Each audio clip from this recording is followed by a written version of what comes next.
Shalom,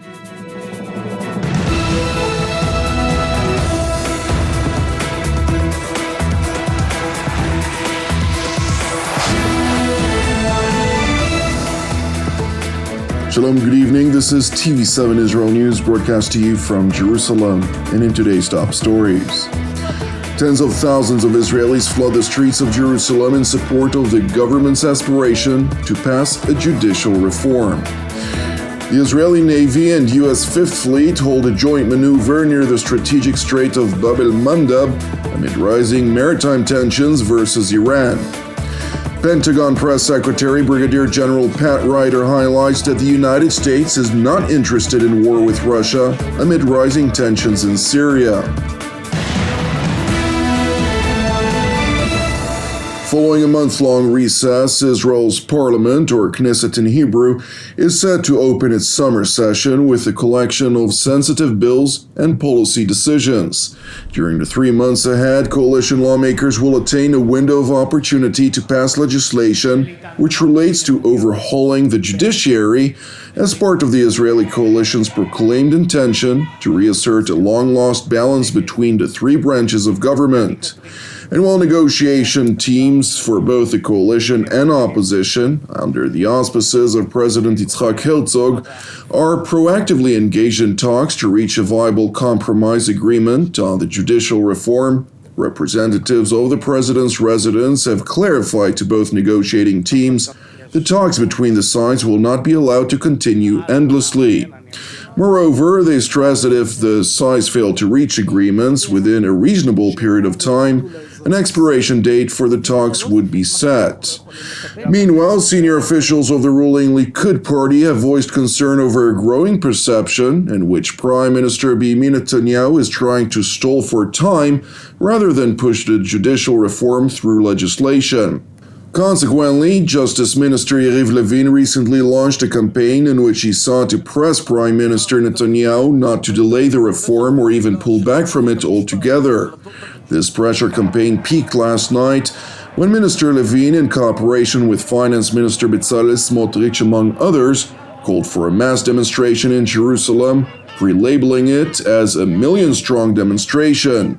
And while the demonstration fell far short of its label, the streets adjacent to Israel's parliament and ministerial offices attracted a multitude of predominantly conservative supporters of the reform, which were subsequently estimated between 150 and 200,000 people. I tell my friend Justice Minister, come and see the public now. I also say to the Prime Minister of us all, Prime Minister Netanyahu, and I say to all of my friends who are sitting here, look at how much power we have. They, the progressive camp, have the media, and they have tycoons who fund the protests. But we have the nation. Well, seemingly encouraged by the masses that gathered in Jerusalem from all corners of the country, Justice Minister Levin evidently took note of the inadequate turnout and therefore highlighted the figure of those who voted for Israel's incumbent coalition, which effectively grants the government a comfortable majority to retain Jerusalem's reins of power. More than 2 million Israelis went out about 6 months ago and voted in the true referendum, the elections. They voted in favor of judicial reform.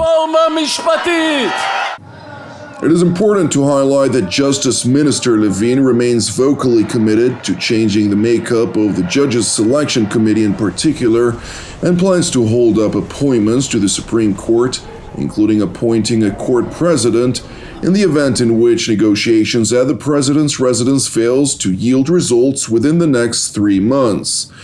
One of the key reasons for his resolute urgency includes the fact that incumbent Supreme Court President Esther Chayut, who is regarded to be a so-called progressive-leaning judge, is due to retire in about 6 months' time. Nevertheless, regardless of any merit related to balancing the makeup of Jerusalem's tenured Supreme Court judges, mounting pressure that emanates from Washington, international credit rating agencies, and other governments and institutions may prove that implementing a reform to the judiciary without broader political consensus would undoubtedly come at a heavy cost to Israel's international standing and perceived economic stability. Turning to the West Bank districts of Judea and Samaria, where IDF, ISA or Shin Bet, and Border Police Special Operations Forces conducted counter-terror activity as part of Operation Wavesbreaker, during the course of which 2 suspected terror operatives were apprehended. According to the IDF spokesperson's unit, during the course of the mission to apprehend one of the 2 suspects in the town of Jenin, Palestinian militants hurled explosive devices toward the Israeli forces, who responded with live fire. And while a hit was identified, no injuries were reported among the Israeli troops. Meanwhile, yesterday evening, IDF troops from the Nachal Reconnaissance Unit successfully thwarted a terror attack at the Gitaya-Visal junction in what was described as a nationalistically motivated ramming and stabbing attack. Earlier today, while the Nahal Reconnaissance Unit operated to protect motorways at Gito-Vizar Junction, we identified a vehicle driving on the opposite lane deviating toward an adjacent bus stop and trying to run over pedestrians. Thereafter, disembarked from his car while holding a knife. I covered a police officer who approached the vehicle, and when the terrorist attempted to stab the officer, another soldier and I opened fire toward the terrorist and neutralized him. It is important to know that no injuries were thankfully reported to any of the civilian pedestrians or troops at the scene. In other news, U.S. CENTCOM Commander General Michael Kurilla concluded his one-day visit to Israel last night, prior to which he held, together with IDF Chief of General Staff Lieutenant General Herzi Halevi, a joint intelligence operational situation assessment and a discussion regarding cooperation between the militaries with members of the IDF General Staff and their American counterparts. Moreover, Generals Halevi and Kurilla also toured the Israeli Naval Commando Unit Shayetet 13, where the latter received a debrief from the commander of the Israeli Commando Unit regarding Shayetet 13's extensive operational activity in various arenas, including joint activity with their counterparts from the U.S. Navy SEALs. Upon conclusion, General Kurilla proclaimed that the U.S. military-to-military relationship with Israel remains ironclad, while General Halevi, for his part, stressed, quote, "We're actively following the changes in the region, with an emphasis on the increase in Iranian hostility and terror activity. Precisely in this sensitive time period, there is great importance in the close relationship between the IDF and the U.S. Armed Forces. We will continue the cooperation and the common commitment to the security in the Middle East." It is important to know that while the CENTCOM commander visited Israel, the Israeli Navy and U.S. Fifth Fleet conducted a joint maneuver in the area of the Strait of al-Mandab, a strategic waterway which borders on either side with both Yemen and Djibouti, respectively. Meanwhile, in Israel's northern neighbor, Iranian Foreign Minister Hossein Amir-Abdollahian met with Hezbollah Secretary General Hassan Nasrallah and Palestinian Islamic Jihad Secretary General Ziad al-Nahala in Beirut earlier today, during which extensive discussions were held about preparatory work being implemented for the purpose of confronting Israel, after which the Islamic Republic's top diplomat toured the Lebanese border with the Jewish state. Moreover, during the course of his visit, Minister Amir Abdollahian also held meetings with the leadership of Beirut's transitional government. And while Tehran is known to hold sway over Beirut via its proxy Hezbollah, the Iranian foreign minister asserted the Ayatollah regime's support for holding presidential elections in Lebanon after many months in which the country remained without an acting head of state.